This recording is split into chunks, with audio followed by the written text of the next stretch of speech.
Assalamualaikum warahmatullahi wabarakatuh. Innal hamdalillah nahmaduhu wa nasta'inuhu wa nastaghfiruhu wa na'udzu billahi min shururi anfusina wa min sayyiati a'malina. May yahdihillahu fala mudilla lahu wa may yudlil fala hadiya lahu. Wa ashhadu an la ilaha illallah wahdahu la sharika lahu wa ashhadu anna Muhammadan abduhu wa rasuluhu amma ba'd. அகிலத்தை படைத்து பரிபாலிக்கக்கூடிய எல்லாம் வல்ல அல்லாஹ்வுக்கே புகழனைத்தும் அல்லாஹ்வின் சத்திய தூதர் எம்முயிரிலும் மேலான கண்மணி நாயகம் ஸல்லல்லாஹு அலைஹி வஸல்லம் அவர்கள் மீதும் அன்னவர்களை பின்பற்றி வாழக்கூடிய அனைத்து முஸ்லிம்கள் மீதும் எல்லாம் வல்ல அல்லாஹ்வின் கருணையும் சாந்தியும் என்னென்னும் நிலவட்டுமாக. சிலோன் தௌஹீத் ஜமாத்தின் மாலிகாவத்த கிளை மூலமாக ஏற்பாடு செய்யப்பட்டிருக்கக்கூடிய ரமலான் மாதத்தின் பெண்களுக்கான விசேட தர்பியா நிகழ்ச்சியிலே நாம் அனைவரும் ஒன்று கொள்ளிருக்கிறோம். இந்த ரமலான் மாதம் முழுவதும் காலையில் இன்ஷா அல்லாஹ் ஒவ்வொரு வாரமும் ஒவ்வொரு தாய்களை வைத்து நாங்கள் வகுப்புகளை நடத்தவிருக்கிறோம். இந்த வகுப்புகளில் மார்க்க அடிப்படையில் நீங்கள் குறிப்பாக பிரத்யேகமாக பெண்கள் தெரிந்து கொள்ள வேண்டிய பல செய்திகளை நாங்கள் இன்ஷா அல்லாஹ் பார்க்கவிருக்கிறோம். அதில் முதலாவது வாரமாக இன்றைய தினத்திலிருந்து இன்ஷா அல்லாஹ் ஒரு வார காலத்திற்கு திருக்குர்ஆனுடைய விளக்க உரை தஃப்சீரை நாங்கள் பார்க்கவிருக்கிறோம். தஃப்சீர் என்று சொன்னால் உங்களுக்கு தெரியும், தஃப்சீர் என்ற வார்த்தைக்கு அர்த்தம் விளக்கமாக நாங்கள் ஒரு விஷயத்தை விளங்கிக் கொள்வது. குர்ஆனுக்கு பலவிதமான தஃப்சீர்கள் நீங்கள் கேள்விப்பட்டிருப்பீர்கள். தஃப்சீர் விளக்கம் இருந்தால் தான் குர்ஆன் எங்களுக்கு விளங்கலாம் என்றெல்லாம் சொல்லுவாங்க. இப்னு கசீர் ரஹ்மத்துல்லாஹி அலைஹி அவர்கள் ஒரு தஃப்சீர் எழுதியிருக்கிறார். ரொம்ப சிறந்த நிலையில் இருக்கக்கூடிய ஒரு தஃப்சீராக இருக்குது. இன்னும் தபரி அவர்கள், பைலாவி என்று சொல்லி இன்னும் பல பேர் அவரவர்களுடைய காலத்தில் அவங்க குர்ஆன் வசனங்களை எப்படி விளங்கணும் என்ற அடிப்படையில் தஃப்சீர்களை எழுதி வைத்திருக்கிறார்கள். ஆனால் முஸ்லீம் சமூகத்தில் உள்ளவங்க இதனூடாக என்ன கருத்தை சொல்ல வர்றாங்கன்னா, குர்ஆன் ஹதீஸை நாங்கள் விளங்குவதாக இருந்தால், குறிப்பாக குர்ஆனை நாங்கள் விளங்குவதாக இருந்தால் தஃப்சீர் விளக்கம் இல்லாமல் எங்களுக்கு விளங்க முடியாது என்ற ஒரு கருத்தில் இருக்கிறாங்க. அது சரியான கருத்தான்றதை நாங்கள் என்ன செய்யணும், அறிந்து கொள்ள வேண்டும். குர்ஆன் வசனம் ஒன்று நாங்கள் விளங்குறோம், ஓதினால் அது விளங்கக்கூடிய நிலையில் குர்ஆன் வசனம் இருக்குதா இல்லையா? தஃப்சீர் இருந்தால் மாத்திரம்தான் குர்ஆன் விளங்குமா? பொதுமக்களுக்கு குர்ஆனை அதனுடைய மொழிபெயர்ப்பை பார்த்தால் விளங்கிக் கொள்ள முடியாதா? அல்லது அரபு தெரிந்தவர்கள் அரபியால் ஓதும் போது மாத்திரமே குர்ஆனை விளங்க கொள்ள முடியுமா முடியாதா? இது போன்ற விஷயங்கள் இருக்குதா இல்லையா? இருக்குது. அப்போ இதை நாங்கள் தெரிஞ்சு கொள்ள வேண்டும். ஏண்டா இந்த குர்ஆன் என்பது முழு மனித சமூகத்திற்காகவும் அருளப்பட்ட ஒரு வேதமாக இருக்குது. உங்களுக்கு தெரியும், ஷஹ்ரு ரமலான் அல்லதி உன்சில ஃபீஹில் குர்ஆன் ஹுதல் லின்னாஸ். ரமலான் மாதத்தில் அல்லாஹ் மனிதர்களுக்கு குர்ஆனை அருளி இருக்கிறான். ஹுதல் லின்னாஸ், நேர்வழி காட்டுவதற்காக. நேர்வழி யாருக்கு? லின்னாஸ், மனிதர்களுக்கு. மனிதர்களுக்கு நேர்வழி என்று சொன்னால் எல்லா மனிதர்களும் அந்த நேர்வழியை விளங்கணுமா இல்லையா? முஸ்லீமும் நேர்வழியை விளங்கணும், காஃபிரும் விளங்கணும். இப்போ முஸ்லீமுக்கு என்ன சட்டம் போடுறாங்க? தஃப்சீர் கலை இருந்தால்தான் குர்ஆனை விளங்கலாம், தஃப்சீரோடு இருந்தால் மட்டும்தான் உங்களுக்கு குர்ஆன் விளங்கும் என்று போடுறாங்க. நமக்கு தானே தஃப்சீர் விஷயம் எல்லாம் இருக்குது, காஃபிருக்கு இருக்குதா? இல்லை. அப்போ 2வது அத்தியாயத்தில் 185வது வசனத்தில் அல்லாஹ் சொல்கிற முதல் பாயிண்ட் என்னன்னு சொன்னால், ஹுதல் லின்னாஸ், மனிதர்களுக்கு நேர்வழி காட்டும். எப்போ மனிதர்களுக்கு நேர்வழி காட்டும் என்று வருதோ, முஸ்லிம்களுக்கும் முஸ்லிம் அல்லாதவர்களுக்கும், அரபிகளுக்கும் அரபி அல்லாதவர்களுக்கும் அனைவருக்கும் நேர்வழி காட்டக்கூடியதாக குர்ஆன் இருக்கும். எப்படி நேர்வழி காட்டும்? ஒரு மௌலவி இருந்து வசனத்தை விளங்கப்படுத்தினாதான் நேர்வழி காட்டும் என்று அல்லாஹ் சொன்னானா? இல்லை. அந்த வசனத்தில் தொடர்ச்சியில் அல்லாஹ் சொல்றான், வ பையினாத்தின் மினல் ஹுதா, நேர்வழியை தெளிவாக சொல்லும். வல் ஃபுர்கான், அசத்தியத்திலிருந்து சத்தியத்தை பிரித்து காட்டும். குர்ஆனுக்கு அல்லாஹ் கொடுக்குற டெஃபினிஷன். இவ்வளவு டெஃபினிஷன் உள்ள குர்ஆனை தஃப்சீர் விளக்கம் இருந்தால் மட்டும்தான் விளங்குமா? இல்லை. நேரடியாகவே விளங்கலாமா இல்லையா? விளங்கலாம். இதே மாதிரி ஒரு வசனம் 14வது அத்தியாயத்தில் 52வது வசனத்தில் ஹாதா பலாகுல் லின்னாஸ், இந்த குர்ஆன் முழு மனித சமூகத்தையும் சென்றடைய வேண்டும் என்று சொல்வார்கள். மொத்த சமூகத்துக்கும் சென்றடையணும் என்று சொன்னால் இந்த மொத்த சமூகத்தில் உள்ளவங்களும் அது பார்த்தா விளங்கக்கூடியதாக இருக்கணுமா இல்லையா? இருக்கணும். அப்போ என்ன மாதிரி காட்டுறாங்கன்னு சொன்னால் குர்ஆனை நேரடியாக பார்த்தா விளங்காது, அது எங்களுக்கு சிரமமானது, புரிந்து கொள்வதற்கு பலவிதமான கலைகளை நாங்கள் படித்திருக்க வேண்டும் என்று சொல்வார்கள். எந்த அளவுக்கு சொல்லுவாங்கன்னா கிட்டத்தட்ட 14-15 விதமான கலைகளை நாங்கள் கற்றிருக்க வேண்டுமா. அரபு மொழி, அதில் லுகத்து, நஹ்வு, மொழி, கிராமர், இலக்கணம், இலக்கியம், கவிதையுடைய சில விஷயங்கள், அதே போன்று ஹதீஸ், உசூலுல் ஹதீஸ், உசூலுல் ஃபிக்ஹ், இந்த மாதிரி பல விஷயங்கள், பலவிதமான கலைகளை தெரிந்து குர்ஆனை நீங்கள் பார்த்தால்தான் உங்களுக்கு குர்ஆன் விளங்கும் என்றாங்க. இந்த முஸ்லிம்களுக்கு சொல்லக்கூடிய இந்த நிபந்தனைகளை ஹுதல்லின்னாஸ் என்ற வகையில் முஸ்லீம் அல்லாதவனுக்கு போட்டால் அவனுக்கு ஒன்றுமே விளங்காதப்ப, அவனுக்கு தஃப்சீர் என்ற வார்த்தையே தெரியாது. எப்படி அப்போ தஃப்சீர் இருந்தால் தான் அல்லது அந்த கலையை படித்தாத்தான் குர்ஆன் விளங்கும் என்று சொல்லலாம்? அப்படி இருந்தால் அல்லாஹ் இப்படி சொல்லுவானா எல்லாருக்கும் விளங்கும் என்று சொல்லுவானா? சொல்ல மாட்டான். இன்னும் சொல்ல போனால் அல்லாஹ் எப்படி சொல்றான் என்று பாருங்க. 54வது அத்தியாயத்தில் 17, 22, 32, 40 4 வசனங்கள் ஒரே மாதிரி. வலக்கது யஸ்ஸர்னல் குர்ஆன லிஸ்ஸிக்ரி, இந்த குர்ஆனை நாங்கள் விளங்குவதற்கு எளிதாக்கி வைத்திருக்கிறோம். ஃபஅல் மின் முத்தகிர், உங்களில் விளங்குபவர்கள் இல்லையா? அல்லாஹ் கேட்கிறான். குர்ஆனை விளங்குறதுக்கு லேசாக்கி இருக்கிறேன் என்றான் அல்லாஹ். விளங்குற ஆக்கள் யாரும் இல்லையான்னு கேட்கிறான். 4 இடத்துல திருப்பி யாருக்கிட்ட அல்லாஹ் கேட்கிறான்? மக்கத்து காஃபிர்களிடம் கேட்கிறான். மக்கத்து காஃபிர்கள் முஸ்லிம்களா? இல்லை, அரபிகளா இருந்தாங்க. அரபி பேசக்கூடிய முஸ்லிம் இல்லாத ஒருவனுக்கு கூட குர்ஆன் வசனத்தை சிந்திச்ச உடனே விளங்கக்கூடிய அளவுக்கு லேசாக்கி தான் அல்லாஹ் தந்திருக்கிறான். கஷ்டமா அல்லாஹ் தந்தானா? பொதுவாக உலகத்தில் இருக்கக்கூடிய எந்த இலக்கிய நூலை நீங்கள் எடுத்துக்கொண்டால் தரத்தில் உயர்ந்ததாக இருந்தால் அது விளங்கி கொள்றதுக்கு கஷ்டமா இருக்கும். இப்போ தமிழ் மொழியில் உள்ள இலக்கிய நூட்கள் அது எல்லாத்தையும் சரளமாக ஒரு பாமரனுக்கு விளங்கக்கூடிய விதத்தில் அமைந்திருக்குமா?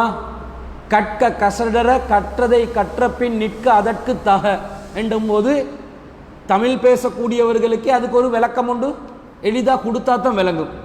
கற்றதை கற்ற பின் நிற்க அதற்கு தக, படிக்கிறாயா படி, ஒழுங்கா படி, படித்த படி வாழு, இதான் அர்த்தம். அதை எளிமையாக சொல்லி கொடுக்கணும். இன்னும் பல புராதன நூட்களை எல்லாம் எடுத்துக்கொண்டால் எழுத்தே வாசிக்கிறாது, எங்களுக்கு எழுத்தில் மாற்றம் அடைஞ்சிருக்குது, பலவிதமான வித்தியாசங்கள் நடந்திருக்குது. இந்த மாதிரி இருக்கக்கூடிய நேரத்தில் இலக்கியத்தில் உயர்ந்த தரத்தை காட்டுவதற்காகவே மொழியினடைய கஷ்டமாக்குவாங்க. இது எல்லா இடத்துலையும் உள்ளது. கஷ்டமாக இருக்கும், மொழி நட கஷ்டம், ஆனால் தரத்தில் உயர்ந்ததாக இருக்கும். மக்கள் அதை லேசாக நெருங்க மாட்டாங்க. குர்ஆனுடைய இலக்கியம் உயர்ந்த தரத்தில் இருக்குதா இல்லையா? உயர்ந்த தரம், ஹை குவாலிட்டி லிட்ரேச்சர், கிராமர் குர்ஆனில். இன்னும் சொல்ல போனால் அரபு மக்கள் இலக்கிய நூட்கள் என்று எதையுமே வச்சிருக்கல, இலக்கணத்துக்கு நூட்கள் என்று எதுவும் வச்சிருக்கல, லிட்ரேச்சருக்கும் வச்சிருக்கல, கிராமருக்கும் வச்சிருக்கல. கவிதைகளை தான் சொல்லி எழுதி எழுதி தொங்க விடுவாங்க. சபுல் முஅல்லகாத் என்று 7 கவிதைகளை அவங்க காபால் என்ன செஞ்சு வச்சிருந்தாங்க? தொங்க விடப்பட்ட நிலையில் வைத்திருந்தார்கள். 7 கவிதைகள் காபால சிறந்த நடையில், மொழி நடையில் உள்ள கவிதைகளை தொங்க விடுவார்கள். அந்த பழக்கம் ஜாயிலியா மக்கள் கிட்ட இருந்துச்சு. ஆனா இலக்கிய நூட்களா எதையும் வச்சிருக்கல. குர்ஆன் அருளப்பட்ட பிறகுதான் அரபு மொழிக்கே இலக்கண நூல் ஒன்று உருவாகுது. இலக்கண நூல் குர்ஆன் தான். அப்ப குர்ஆன் எந்த அளவுக்கு உயர்ந்த தரத்தில் இருக்கும்? இலக்கணத்தில், கிராமர்ல, இலக்கியத்தில், லிட்ரேச்சர்ல எப்படி இருக்கும்? எல்லாம் ஆச்சரியப்பட்டாங்களே குர்ஆன் வசனங்களை கேட்ட உடனே. என்ன வசனம் இது, என்ன தரம் இது, எங்களுக்கு தான் கணக்கு இல்லாமல் இருக்குது. நாங்கள்லாம் யோசிக்கிறதே இல்லை, ஓதுறதே ஒரு சோம்பேறித்தனமாக தான் ஓதுறது, ஆர்வமாக ஓதுறோமா இல்லை. அப்போ நமக்கு கணக்கு இல்லை. ஆனால் அந்த மொழி பற்றுள்ள, மொழி வெறி பிடித்தவர்கள் இருந்தார்கள் அந்த காலத்தில். அவங்க குர்ஆனுடைய தரத்தை பார்த்து வியப்படைஞ்சாங்க. மூக்குல விரல வைக்கிற அளவுக்கு, நாங்க எழுதுற கவிதைகளை ஏப்பம் விட்டு சாப்பிடுற அளவுக்கு என்ன மாதிரி இலக்கணமா இருக்குது என்றாங்க. ஆனா அது இறைவனுடைய புத்தகம் என்றதனால இலக்கணத்திலையும் இலக்கியத்திலையும் உயர்ந்த தரத்தில் வைத்து அனைவரும் விளங்கக்கூடியதாகவும் அல்ல வைக்கிறான். பொதுவாக இது கண்ட்ரடிக்ஷனா வரும். உயர்ந்த தரத்தில் இலக்கணம் இருந்தா இலக்கியம் இருந்தா மக்களுக்கு விளங்காது, மக்களுக்கு விளங்கினா உயர்ந்த தரம் இருக்காது. இப்போ ஒரு பாட்டு, கல்யாணம் தான் கட்டிக்கிட்டு ஓடி போகலாமா, ஓடி போயிட்டு கல்யாணம் தான் கட்டி கொள்ளலாமா? ஒரு பார்க்கும்போதே தரம் குறைஞ்சதாக தான் இருக்குது. அந்த இப்போ வார பாட்டுகள் எல்லாம் ஒரு பாட்டு மாதிரி இருக்குதா? சக்கட புக்கடை சக்கட புக்கடை சக்கட புக்கடைன்னு சத்தம் தான் கேட்கும், ஒரு கருத்து இருக்காது. இப்போ நான் இசையை ஆதரிக்கல, ஆனால் ஒரு 50களில் 60களில் 70களில் 80களில் வந்த பாட்டுகளில் ஏதாவது ஒரு கருத்து எடுக்கலாம். எப்போ கேட்டாலும் அந்த கருத்தொண்டு சரி மக்களுக்கு இருக்கும். இப்போ கருத்தும் இல்லை, ஆனால் தர லோக்கலில் கொடுக்குறான். விளங்கிச்சா? என்னென்னமோ வார்த்தைகளை சொல்லி பாட்டுகளில் அந்த பாடல்களை சுவையை ஊட்டுவணும் என்ற பேரில், நவீன கால மக்களுக்கு விளங்கணும் என்ற பேரில் கண்டதையும் என்ன செய்கிறான், பாடல்களில் போடுறான். அப்படி இருக்கக்கூடியது தரம் குறைஞ்சதை எங்களுக்கு விளங்குது. சிங்களத்தில் ஒரு பாட்டு எழுதினான், அது ஒரு 10-20 வருஷம் ஆகுது. சிறி சங்கபோதி மாளிகாவே தீமா தெக்க பனை ஹனக்கட்ட பெட்டதென் அல்ல பந்த ரங்க விந்த உண்ட குண்டலாம சித்த பந்த கால மாளிகாவே இந்த கிந்தது சொய அனுமோன்னு ஒரு பாட்டு இருக்குது. நான் அல்ல பந்த ரங்க விந்த இந்த மிந்த கிந்த கித்த என்னடா சொல்றீங்க நீங்க? அந்த ரெப் பண்றான், தரத்தை கொடுக்க பார்க்குறான், கொடுக்க முடியலை. மக்களுக்கு ஏதாவது ஒன்று விளங்குறதுன்னு பார்த்தா விளங்கவும் செய்தில்லை. சிலதுகள் தரமும் இல்லை விளக்கமும் இல்லாத அளவுக்கு பாடல்கள் அமைக்கிறான். இந்த பாடல்கள் இதுகளில் தான் எல்லாம் இலக்கியம் இலக்கணம் எல்லாம் வரும். கவிதைகளில் புத்தகங்கள் தான் அதெல்லாம் வச்சு அதை வச்சு தான் அளப்பாங்க, அதுகளில் இல்லை. ஆனால் குர்ஆன் என்பது இவங்களோட இந்த கீழ்த்தரமான மட்டமான பாடல்களோட நான் ஒப்பிட்டு பேசலை, புரிஞ்சு கொள்றதுக்காக ஒரு உதாரணத்துக்காக சொன்னேன். மிக மிக உயர்ந்த தரம், இலக்கணமும் உயர்ந்தது, இலக்கியமும் உயர்ந்தது, அனைவரும் விளங்கக்கூடியது. விளங்கக்கூடியதுன்னா சும்மா விளங்குறது இல்லை. நான் ஒரு புத்தகத்தை எழுதி எல்லாருக்கும் விளங்குது தானே வாசிங்கன்னு சும்மா இருப்பேன். புத்தகத்தை கையில் கொடுத்து படிச்சிங்களா விளங்கிச்சா, படிச்சிங்களா விளங்கிச்சா, சிந்திச்சு பார்த்தீங்களா, என் வார்த்தைகளை சிந்திச்சு பார்த்தீங்களா விளங்கிச்சா, என்ற சிறுகதை அல்லது தொடர்கதை நன்றாக இருந்ததா, எழுத்து வடிவம் நன்றாக இருந்ததான்னு கேட்டு கேட்டு இருப்பேனா? சில நேரம் எனக்கே விளங்கும், கொஞ்சம் லோக்கல் தரங்கள் இருக்கத்தான் செய்யும். எழுதி முடிச்சுட்டோம் கொடுத்துருவோம்னு கொடுத்துருவோம். ஒரு கட்டுரை எழுதினா நாங்கள் கட்டுரை எழுதி திரும்ப ரிப்பீட் பண்ணி வாசித்து பார்க்குறதும் இல்லை. ஏன்னா நமக்கே தெரியும் வாசித்தா மொக்க போட்டு இருப்போம்ன்றது விளங்கும். உடனே எழுதினதே என்ன செய்வோம், கையை மாற்ற தான் பார்ப்போம். அப்போ இந்த மாதிரி நிலையில் அல்லாஹ் என்ன கேட்குறான், வலக்கது யஸ்ஸர்னல் குர்ஆன லித்திக்ரி, விளங்குறதுக்கு லேசாக்கி இருக்கிறோம், விளங்குபவர்கள் இல்லையா? 19வது அத்தியாயத்தில் 97வது வசனத்தில் அல்லாஹ் சொல்றான், ஃபைன்னமா யஸ்ஸர்னாஹு பிலிசானிக, நபியே இந்த குர்ஆனை உம்முடைய மொழியில், நபியுடைய மொழியில் இலேசாக்கி வைத்துள்ளோம். ரசூலோட மொழி எது? அரபு. ரசூலா எழுத படிக்க தெரிஞ்சவரா? எழுத்தை எழுதி வாசிக்க தெரியுமா? உதைபியா உடன்படிக்கையில் ரசூல்லாவுடைய பேரை அந்த ஒப்பந்தம் செய்யும் போது முஹம்மது ரசூலுல்லான்னு போட்டிருந்தாங்க. அல்லாவின் தூதர் முஹம்மதுக்கும் காஃபிர்களுக்கு அந்த மக்கத்து குறைஷிகளுக்கு மத்தியிலான உடன்படிக்கை. அவங்க இந்த முகமது ரசூலுல்லான்றதை வெட்ட சொல்கிறாங்க. உங்களை முகமது ரசூலுல்லான்னு நாங்கள் ஏற்றுக்கொண்டிருந்தா இந்த பஞ்சாயத்து வராதே, நாங்கள் தான் ரசூலுல்லாவை உங்களை ஏற்றுக்கொள்ளலையே, நீங்கள் அப்துல்லாட மகன் முகமதுன்னு எழுதுங்கன்றாங்க. அப்போ ரசூல்லா சஹாபாக்களுக்கு சொல்கிறாங்க, பக்கத்தில் அலி பின் அபி தாலிப் ரலியல்லாஹு அவர்கள் என் பேர் இருக்கிற இடத்த அழிங்கன்றாங்க, என் பேரை அழிங்க. அவர் சொல்கிறார், அழிக்க முடியாது, உங்களோட பேரை நான் அழிக்க மாட்டேன், ரசூலுல்லான்ற வார்த்தை எனக்கு கையால் அழிக்க இயலாது. அப்போ நபி ஸல்லல்லாஹு சொல்கிறாங்க, என் பேர் இருக்கிற இடத்த சொல்லுங்க, நான் அழிக்கிறேன்ன்றாங்க. அந்த அளவுக்கு பேரை கூட ஐடென்டிஃபை பண்ண முடியாத அளவுக்கு எழுதுவதற்கும் வாசிப்பதற்கும் தெரியாது. ஆனால் அல்லாஹ் சொல்கிறான், உங்களோட மொழியில் நாங்கள் லேசாக்கி இருக்கிறோம். எதுக்கு? நபி வந்து அந்த மக்களுக்கு விளங்கப்படுத்துறதா இருந்தால் லேசான ஒரு இலக்கணத்தில் இலக்கியத்தில் லேசான மொழி நடையில் கொடுத்தா தான் லேசாக இருக்கும் இல்லையா? ஏன்னா அவங்க படிக்கலையே, வாசிக்கலையே. அல்லாஹ் சொல்றான், லித்து பஷ்ஷிர பிஹில் முத்தகீன், இரையச்சம் உள்ளவர்களுக்கு நீங்கள் நற்செய்தி சொல்வதற்கும், வத்துந்திர பிஹி கௌமன் லுத்தா, யாரெல்லாம் எச்சரிக்கை செய்யப்பட வேண்டும் என்று இருக்கிறார்களோ அவர்களுக்கு எச்சரிக்கை அந்த சமூகத்துக்கு எச்சரிக்கை செய்வதற்காகவும் இந்த குர்ஆனை நாங்கள் தந்திருக்கிறோம். பாவிகளுக்கு எச்சரிக்கை செய்யவும், நல்லவர்களுக்கு சுபசோபனம் உண்டாகும் என்று அறிவுறுத்தவும் இந்த குர்ஆனை உங்களோட மொழியில நாங்கள் லேசாக்கி இருக்கிறோம். இப்போ ரசூல்லா வந்து குர்ஆனை சொல்லும்போது லேசா இருக்கு, எல்லாருக்கும் விளங்கும், எல்லாரும் புரிந்து கொள்வார்கள். ரசூல் ஸல்லல்லாஹு அலைஹி வஸல்லம் அந்த மக்களுக்கு வந்து குல் யா அய்யுல் காஃபிரூன் லா அபுது மா தஅபுதூன், காஃபிர்களே, கரண்ட் படுது, காஃபிர்களே நீங்கள் வணங்குவதை நான் வணங்க மாட்டேன் என்று சொல்லும்போது இதுக்கு தஃசீர் விளக்கம் எல்லாம் யாராவது பக்கத்தில் இருந்து ஓட்டி கொண்டிருக்கணுமா? தேவையில்லை. குல் என்ற போல சொல் என்று அர்த்தம், யா அய்யுல் காஃபிரூன்டா காஃபிர்கள் என்று அர்த்தம், லா அபுது என்றா நான் வணங்க மாட்டேன் என்று அர்த்தம், மா தஅபுதூன் என்றா நீங்க வணங்கக்கூடியதுன்னு அர்த்தம். சிம்பிளா சொல்லுவாங்க, அது அவங்களுக்கு விளங்கும். விளங்கிதான் சண்டை பிடிச்சான், விளங்காட்டி சண்டை பிடிச்சிருப்பானா? இப்போ நாங்கள் பள்ளிவாசல்கள் எல்லாம் தமிழில் தான் பயான் பண்ணுறது. இந்த நாட்டில் பெரும்பான்மையான மக்கள் சிங்கள மக்கள் 74%. அவங்களுக்கு நாங்கள் சொல்கிற மெசேஜ் தெரியா, அதனால தான் இன்னும் 74ஆகவே இருக்கிறாங்க பெரும்பான்மையாக. நாங்கள் தமிழ் பேசக்கூடியவங்க எங்கட மக்களை ஜனப்பெருக்கத்தை பெருக்கி கொண்டு இருக்கிறோம். அவங்களுக்கு தெரியலை, மொழி தெரியா, அதனால எதிர்ப்பு குறவு. ஆனால் எங்களோட வளர்ச்சியை பார்க்குறாங்க. எங்களுக்குள்ள பிள்ளைகளை பெற்றுக்கொண்டு ஆக்கள் ஜனத்தொகையை கூட்டி கொண்டிருக்க போல வளர்ச்சியை பார்த்து பொறாமப்பட்டு சண்டை பிடிக்கிறான். எந்த கடைக்கு போனாலும் நம்ம ஆக்கள் தான், சாப்பாடு கடைக்கு போனாலும் இஸ்காஃபுகள் நிறைஞ்சிருக்கும், உடுப்பு கடைக்கு போனாலும் இதுதான், கோல் பேஸுக்கு போனாலும் விளையாட்டு மைதானம் ஒன்றுக்கு போனாலும் எதுக்கு போனாலும் நம்ம ஆக்கள் ஜெகஜோதியா வாழ்றதை பார்த்து ஒரு விதமான பொறாமை ஏற்படும். என்னடா இவங்க குடும்பத்தில் ஒத்தந்தான் சம்பாதிப்பான், ஆனால் எல்லாரும் நல்ல சந்தோஷமாக இருக்கிறாங்க. செலவழிக்கிறதா நம்ம ஆக்கள் என்னதான் இருந்தாலும் செலவழிப்பாங்க. சாதாரண ஒரு நடுத்தரமான குடும்பமாக இருந்தாலும் சாப்பாட்டுக்கு செலவழிப்பாங்க, கஞ்சத்தனம் பார்க்க மாட்டாங்க. அப்போ இந்த நிலையில் அவர்கள் எங்களோட பொறாமப்பட்டு சண்டை பிடிக்கிறாங்களே தவிர நாங்கள் சொல்கிற மெசேஜ் மட்டும் அவங்களுக்கு போச்சண்டா. ஏனெண்டா எச்சரிக்கை செய்யப்பட வேண்டிய சமூகத்துக்கு எச்சரிக்கை செய்வதற்காக இந்த குர்ஆன் என்றான் அல்லாஹ். இந்த செய்தி எச்சரிக்கைக்காக போயிட்டு இருந்தால் எங்களோட வந்து கண்டிப்பாக என்ன செய்வாங்க, பிரச்சனை பண்ணி கொண்டிருப்பார்கள், விவாதங்களுக்கு அழைப்பார்கள், எங்கட மார்க்கம் சத்தியமா அவங்கட மார்க்கம் சத்தியமா என்று பேசுவதற்காக முன் வருவார்கள்.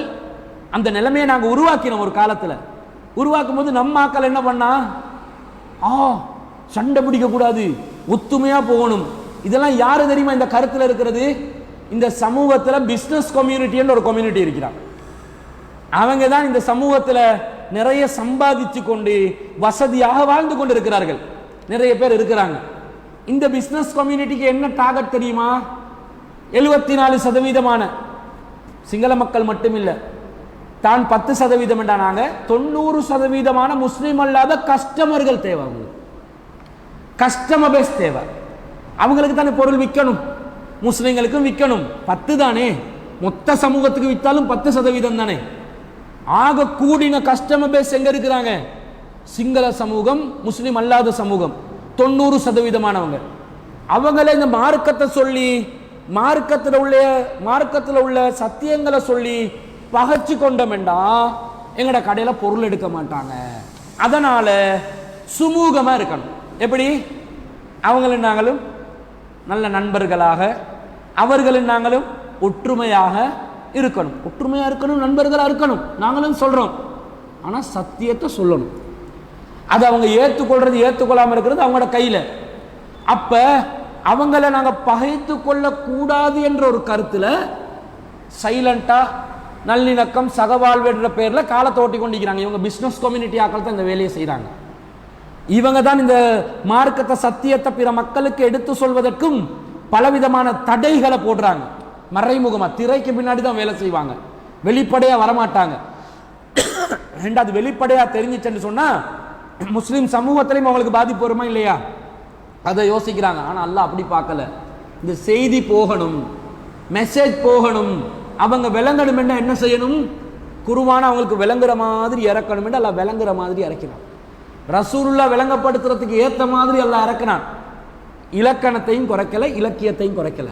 இப்படிப்பட்ட ஒரு வேதம் விளங்காது என்று சொன்னால் அது கண்டிப்பாக தவறான ஒரு வழிகேடான சிந்தனை என்றதை நாங்கள் விளங்கணும். 44வது அத்தியாயத்தில் 58வது வசனத்தில் அல்லாஹ் சொல்றான், ஃபைன்னமா யஸ்ஸர்னாஹு பிலிசானிக, நபியே உங்களோட மொழியில நாங்கள் இதை லேசாக்கி இருக்கிறோம். எதுக்கு தெரியுமா? இப்போ நான் சொன்னேனே, அது லஅல்லஹும் யததக்கரூன், அவர்கள் சிந்திப்பதற்காக. யார் சிந்திக்க? காஃபிர்கள் சிந்திக்கணும். ரசூலுல்லாஹ்க்கு குர்ஆன் வசனத்தை அல்லாஹ் இறக்குறான், யார் சிந்திப்பதற்கு? காஃபிர்கள். முஸ்லிம்கள் நாங்கள் சிந்திச்சதுனால தானே குர்ஆனை விளங்கி இருக்கிறோம், ஏற்றுக்கொண்டு இருக்கிறோம். அவங்க சிந்திக்காததுனால தானே ஓரிரை கொள்கையை மறுக்கிறாங்க. அவங்க சிந்திக்கிறதுக்காக இந்த குர்ஆனை லேசாக்கி இருக்கிறோம் என்று அல்லாஹ் சொல்றான்டா. குர்ஆன் அல்லாஹ் யாருக்காக லேசாக்கி இருக்கிறான்? காஃபிர்கள், முஸ்லிம் அல்லாதவர்கள் விளங்கணும் என்றதுக்காக. அப்ப எவ்வளவு லேசா இருக்கும் குர்ஆன் விளங்குறதுக்கு. விளங்குதா பாயிண்ட்? ஆனா என்ன சொல்லி கொண்டு இருக்கிறாங்க? குர்ஆன் விளங்குறதுக்கு தஃப்சீர் வேணுமா? குர்ஆன் விளங்குறதுக்கு அரபு மொழியில தேர்ச்சி பெற்று இருக்கணுமா? குர்ஆன் விளங்குறதுக்கு 14 விதமான கலைகள் தெரிஞ்சிருக்கணுமா? இவன் உட்றது பருப்பி என்று விளங்குதா இல்லையா? மக்களை ஏமாத்துறான் என்று விளங்குதா இல்லையா? விளங்குது. அப்ப இந்த குர்ஆன் என்பது அல்லாஹ் தஆலா விளங்க லேசன்ட்டான். இதுதான் பேசிக். இப்போ விளங்க லேசி. இப்போ இங்கிலீஷ் விளங்குவீங்க தானே, ஒரு கோர்ஸ் செஞ்சால் இங்கிலீஷ் லாங்குவேஜ் விளங்கும். அட்வான்ஸ் இங்கிலீஷ் IELTS படிப்பாங்க. இன்னும் அட்வான்ஸ் ஆண்டா அதுக்கு மாஸ்டர் டிகிரி மாஸ்டர் டிகிரி எல்லாம் இருக்குது இங்கிலீஷில் லாங்குவேஜில். ஒரு சாதாரண ஒரு மனிதர் இங்கிலீஷ் விளங்குறானா இல்லையா? பெருசாக மாஸ்டர் டிகிரி படித்தா மட்டும்தான் எங்களுக்கு இங்கிலீஷ் விளங்குமெண்டா ஃபோன் ஆப்ரேட் பண்ணலுமா? ஏழுமான்னு கேட்குறேன். இன்னைக்கு மொபைல் ஃபோன் எல்லாருக்கும் தேவையா இல்லையா? அதில் எப்படி டைப் பண்ணுவான் நம்ம ஆக்கள்? இங்கிலீஷிலே புதிய லாங்குவேஜ் ஒன்றை உருவாக்கினான், தங்கிலீஷ். தமிழை இங்கிலீஷில் டைப் பண்ணி தங்கிலீஷை உருவாக்கினவனை சிங்கிலீஷை உருவாக்கி வச்சிருக்கிறவனுக்கு சிங்களத்தை இங்கிலீஷில் டைப் பண்ணி சிங்கிலீஷ் ஆக்கி ஃபோனுக்கு தனி லாங்குவேஜ் உருவாக்கி வச்சிருக்கிறான்டா. லாங்குவேஜ் எல்லாருக்கும் புது லாங்குவேஜ் உருவாக்குறாங்க. விளங்குதா இல்லையா? விளங்குது. அப்போ லாங்குவேஜ்ன்றது இங்கிலீஷ் மொழி எப்படி விளங்குமோ அந்த மாதிரி அரபு மொழி விளங்காதா? அரபு மொழி விளங்குறதுக்கு மட்டும் பெரிய தடை இருக்கிற மாதிரி காட்டுறாங்க, பெரிய பிரச்சனை இருக்கிற மாதிரி காட்டுறாங்க. ஒன்றுமில்ல. அதுக்கு காரணம், இப்போ மௌலவிமார்கள் கொஞ்சம் பேர் இருப்பாங்க, கொஞ்சம் மக்கள் கிட்ட இருந்து தன்னை வித்தியாசமாக காட்டுவாங்க. அதுக்கு என்ன செய்வாங்கன்னா தலைப்பாண்டையும் கட்டி கொள்வாங்க, தொப்பியை போடுவாங்க, சுருமா அடித்து கொள்வாங்க, தாடி நீட்டமாக வைப்பாங்க, ஜுப்பாவை போடுவாங்க. கொஞ்சம் மௌலவி கொளுத்த பேர் தாளாக இருக்கணும்ன்றதுக்காக தொந்தியும் வச்சு கொள்வாங்க. அப்படி இருந்தால் தான் மௌலவி அஸ்ஸலாமு அலைக்கும் இப்படி தான் பேசுவார். இப்படி பேசினா தான் ஒரு மௌலவி, நல்ல லொபி ஒன்று தான். இவங்க என்ன பண்ணிக்கொள்றது தெரியுமா? இவங்க காட்டிக்கொள்றது இவங்களுக்கு தான் எல்லாம் தெரியும், இவங்களுக்கு தான் எல்லாம் புரியும், இவங்களுக்கு தான் இந்த அரபு இலக்கணம் தெரியும், இவங்களுக்கு மட்டும்தான் இந்த குர்ஆனில் உள்ள எல்லாமே விளங்கும், இவங்க விளங்கப்படுத்தி தான் அடுத்தவங்களுக்கு விளங்கப்படுத்தணும். இப்போ கோயில்களில் பூசாரிமார்கள் இருப்பாங்களே, அவங்க மந்திரிப்பாங்க, போஜன பிரியாய நமஹா, பிராமண பிரியாய நமஹா, ஏகமாதா பசுபிதா, அவன் பேர் குமாரண்டா குமார் ஹே நமஹா என்றுவாங்க. என்னது? அவன் பேரில் அர்ச்சனம் செய்வாங்க. அர்த்தம் தெரிஞ்சால் குமார் கேம கேட்பான். என்னது? போஜன பிரியாய நமஹா என்றா போஜனங்களுக்கு பிரியமான கடவுளே உன்னை வணங்குகிறேன். பிராமண பிரியாய நமஹா, பிராமணர்களை பிரியமான கடவுளே உன்னை வணங்குகிறேன். ஏக்கமாத்தா பசுபிதா, இதுக்கு அவங்க வேற விளக்கமும் சொல்லுவாங்க. ஏக்கமாத்தாண்டா ஏக்க உண்டு, மாத்தாண்டா தாய், ஒரு தாய், பசுபிதா பல தகப்பன்களுக்கு பிறந்த. என்ன கருத்துன்னு பாருங்க. இது கேள்வி கேட்டா என்ன சொல்லுவாங்க தெரியுமா? அந்த கருத்து இல்லை, நாங்கள் வேற கருத்து வச்சிருக்கிறோம். ஏக்கமாத்தா பசுபித்தாண்டா வேற கருத்துண்டுவாங்க. இப்படி கருத்தும் வருதா இல்லையா? ஒரு தாய்க்கும் பல தந்தைகளுக்கும் பிறந்த வைஷ்ணவ குலத்தை சேர்ந்த அல்லது சூத்திர குலத்தை சேர்ந்த அந்த பிரம்மண்ட காலில் பிறந்தவங்க, தொடையில் பிறந்தவங்க, சந்தில் பிறந்தவங்க, தலையில் பிறந்தவங்கன்னு 4 பிரிப்பாங்க. காஸ்டிங், குலப்பிரிவு, குலபேதம். தலையில் பிறந்தவர்கள் பிராமணர்கள், உயர்ந்த குலம். சந்தில் பிறந்தவங்க வைஷ்ணவர்கள் காலில் பிறந்தவங்க. காலுக்கு கால் பாதத்தில் பிறந்தவங்க சூத்திரர்கள், அவங்க தலித்துகள், தாழ்ந்தவர்கள். சந்தில் பிறந்தவங்களுக்கு இன்னொரு வார்த்தை சொல்லுவாங்க. இப்படி அந்த வர்ண பேதம் அவங்கக்கிட்ட இருக்குது. 4 விதமான பிரிவுகளாக பிரித்து கால் பாதத்துக்கு கீழே பிறந்த இந்த பேரில், இந்த நபருடைய கீழ் ஜாதியை சேர்ந்த இந்த நபருடைய பேரில் அர்ச்சனம் செய்கின்ற நமக, உன்னை வணங்குகிறேன் நடுவாங்க. அர்த்தம் தெரியா அவன் அர்ச்சனம் செஞ்சுட்டு வருவான், அல்லது அவனோட வியாக்கியானம் என்னென்றே தெரியா ஏற்றுக்கொண்டோ செஞ்சுட்டு வருவான்னு வைங்க. அது நமக்கு தேவையில்லை. அவங்க செய்கிறது அவங்களோட விருப்பம், அவங்க கொடுக்குற விளக்கம். இந்த மாதிரி ஸ்டைலில் நம்மாக்களும் ஆமீன் அல்ஹம்துலில்லாஹி ரப்பில் ஆலமீன் ஹம்தன் காஃபு மதீதா வஃபன்னா யா கரீம் யா ரஹீம் யா அல்லாஹ் கடைசி துண்டை மட்டும் இழுக்கிறேன். ஆமீன் அல்லாஹும்ம ஸல்லி அலா ரசூலிக சய்யிதினா வ நபியினா வ மௌலானா முஹம்மதின் வபாரிக் வஸல்லிம் அலை. என்ன போல ஆமீன் அலை கத்துற சத்தத்துக்கு ரப்பனா ஆத்தினா ஃபித் துனியா ஹஸனத்தம் வ ஃபில் ஆஹிரத்தி ஹஸனத்தன். அந்த கடைசி வார்த்தையை மட்டும் டகா டகாரண்டு அடிக்கிறது. அடிச்சோன்னே எல்லாரும் ஆமீன் ஆமீன் சொல்ல வைக்க, வேற ஒன்றும் இல்லை. இல்லாட்டி இவனுக்கு ஆரம்பமும் தெரியாது கொண்டு இவான் ஆமீன். இந்த லைலத்துல் கத்ர் நாள் என்ற பேரில் லைட்டெல்லாம் ஆஃப் பண்ணி என்ன செய்வாங்க, இஸ்திஃபார் செய்வாங்க, தௌபா செய்யறன்ற பேரில். அன்று பிறந்த பாலகன் போல் எல்லாரும் வர நினைப்பான்கள். அந்த நாளில் என்ன செய்வாங்கடா மௌலவி, ரப்பனா எங்கள் இறைவா ஆமீன் அப்படியே ஆகட்டும், லலம்னா நாங்கள் எங்களுக்கே அநியாயம் செய்து கொண்டோம், பின்னுக்கு இருக்கிறவன் நல்லவனா இருப்பான், ஆமீன் அப்படியே ஆகட்டும். சும்மா பாவி ஆகுவான், தௌபாவை கேட்க போயிட்டு பாவி ஆகுவான். சேர்த்து தானே சொல்லணும், ரப்பனா லலம்னா அன்ஃபுஸனா வ இல்லம் தஃபிர். அர்த்தம் தெரியா எங்க அவன் இழுக்க ஆமீன் விட்டுறது. அந்த இழுவைக்கு தான் ஆமீன் வருதே தவிர அர்த்தம் தெரியா. அப்படிதான் வச்சிருக்கிறான். நாங்க துவா கேட்டு நீங்க ஆமீன் சொல்லுங்க, நாங்க தான் உங்களுடைய பூசாரிகள், நாங்க சொல்றது தான். குழந்தை பிறக்குதா நாங்க பாத்தியா சொல்லணும், புள்ள குமராகுதா வந்து டைமை குறிச்சு கொண்டு நல்ல நேரத்தை எழுதி கொண்டு போங்க. சுண்ணத்தா உஸ்தாத் மாமா வந்து சுண்ணத்தை எடுக்கணும், அதுக்கு ஒரு பாத்தியா ஓதணும். கல்யாணமா நாங்க தான் ஹுத்துபத்துல் ஹாஜா ஓதுவோம். திருமண அந்த நிக்காவுடைய ஒப்பந்தத்தை செஞ்சு வைப்போம் அரபு மொழியில. அரபு மொழியில ஒப்பந்தம் செஞ்சு வச்சா இவனுக்கு விளங்குமா? அதில் ஒரு துவாவை ஓதுவாங்க, ரப்பனா எங்கள் இறைவா அல்லிம் பைனஹுமா இந்த 2 பேரையும் நீ சேர்த்து வை, கமா அல்லம்த ஆதமவா ஹவ்வா ஆதமையும் அவ்வாவையும் எப்படி சேர்த்து வைத்தாயோ அப்படி சேர்த்து வை என்றான். இவங்களோட கட்டுக்கதை பிரகாரம் ஆதம் அலைஹிஸ்ஸலாம் அவ்வா அலைஹிஸ்ஸலாம் ஒண்டாதான் இருந்தாங்க, சொர்க்கத்தில் ஒண்டா இருந்தாங்க, தடுக்கப்பட்ட கனியை சாப்பிட்டாங்க, பூமிக்கு வந்தாங்க, பூமியில ஒண்டாதான் இருந்தாங்க, பிரிஞ்சிருக்கல. ஆனா அவங்க எப்படி சொல்லி வச்சிருக்கிறாங்கடா, ஆதம் அலைஹிஸ்ஸலாம் ஸ்ரீலங்கால இறங்கினாராம். எங்க அடம் ஸ்பீக்ல ஆதம் அலைஹிஸ்ஸலாம் இறங்கினாராம், ஹவ்வா அலைஹிஸ்ஸலாம் மக்கால இறங்கினாங்களாம். 2 பேரும் நீ எங்கே நான் எங்கே என்று கொண்டு இருந்தாங்களாம் பல ஆண்டு காலமாக. நீ இல்லை நிலவில்லை என்று கொண்டு இருந்த மாதிரி இவர் இங்க இருந்து பாட்டு படிச்ச மாதிரியும் அவங்க அங்க இருந்து பாட்டு படிச்ச மாதிரி ஒரு கதையை விடுவாங்க. இந்த ஸ்டோரி படி ஆதம் அவ்வா சேர்ந்த மாதிரி சேரணுமெண்டா கல்யாணம் முடிச்ச 2 பேரு கொஞ்ச நாள்ல என்ன செய்யணும், பிரிஞ்சிடணும். பிரிகிறாங்க தானே, கல்யாணம் முடிச்சு வெளிநாட்டுக்கு போறான், சரியா மக்காக்கே போறான், சவுதிக்கு ஜொப்புக்கு, மிடில் ஈஸ்டுக்கு. இவன் இங்க ஸ்ரீலங்கால என்னத்துக்கு முடிச்சண்டே இல்லை, இவன் இங்க அவன் அங்க. சொன்ன மாதிரி துவா கபூலாவி 2 பேரும் பிரிகிறாங்க. அர்த்தம் தெரியாம இவன் ஆமீன் சொல்றான். அடுத்து சொல்லுவாங்க, ஐயூபுக்கு ரஹீமாவை எப்படி சேர்த்து வைத்தாயோ அந்த மாதிரி சேர்த்து விடு. ஐயூபு ரஹீமாட கதை தெரியுமா? அந்த ஐயூப் அலைஹிஸ்ஸலாம் அவட மனைவிட பேர் ரஹீமான்றாங்க, ஆதாரம் கிடைக்கல. ரஹீமண்டே வச்சுக்கொள்வோம், ஏதோ ஒரு பாத்திமா ஏதோ ரஹீமாவா இருந்திருப்பாங்களே. ஐயூபு ரஹீமா எப்படி இருந்தாங்கன்னு சொன்னா, ஐயூப் அலைஹிஸ்ஸலாத்துக்கு நோய் ஏற்படுது, ரொம்ப கஷ்டப்படுறாங்க. இந்த நோயின் காரணமாக அவருடைய குடும்பத்தார் அவரை விட்டு பிரிந்து சென்றார்கள் என்று அல்லாஹ் சொல்றான். வைஃப் பிரிஞ்சு போறாங்க, ஏண்டா ஏல அவங்களுக்கு பார்க்கறதுக்கு அவ்வளவு நோய். இவங்க சொல்லுவாங்க கட்டுக்கதையில ஐயூப் அலைஹிஸ்ஸலாத்து உடம்புல புழு கொதிச்சிச்சாம், நடக்கும்போது புழு கொத்து கொத்தா கீழே விழுமா, அவ்வளவு நோய்வாய்ப்பட்டாருன்னு இவங்க கட்டுக்கதையில சொல்லுவாங்க.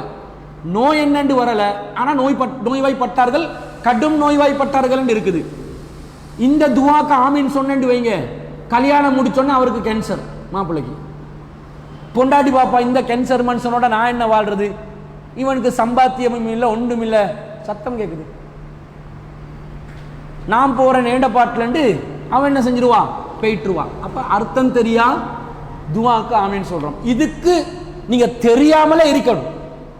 தெரிஞ்சா கேள்வி கேட்டுருவான், என்ன ஐயூப் இப்ராஹிம்ன்றீங்க, என் மேல புழு கொதிக்கவா, என் பொண்டாட்டி என்ன விட்டு போகவா, எதுக்கு ஐயூப் இப்ராஹிமோட துவாவை கேட்குறீங்க, அதுக்கு ஆதாரம் இல்லை, வேற விஷயம், எதுக்கு கேட்குறீங்கன்னு கேள்வி கேட்பானா இல்லையா, கேள்வி கேட்பான். அப்ப இதுக்காக விளங்கக்கூடாது, நீங்க யாரும் விளங்கக்கூடாது. விளங்காத எரும மாடுகளாகவே இருந்தால்தான் நம்மை போன்றவர்களுடைய வாழ்க்கை ஓடும். அப்ப எல்லாத்துக்கும் எங்களை நாடி நீங்க வரணும். இல்ல கேக்குது சத்தம், கேக்குது தானே, ஒரு அந்த ஒரு ஹம்மிங் ஒன்று கேக்குது.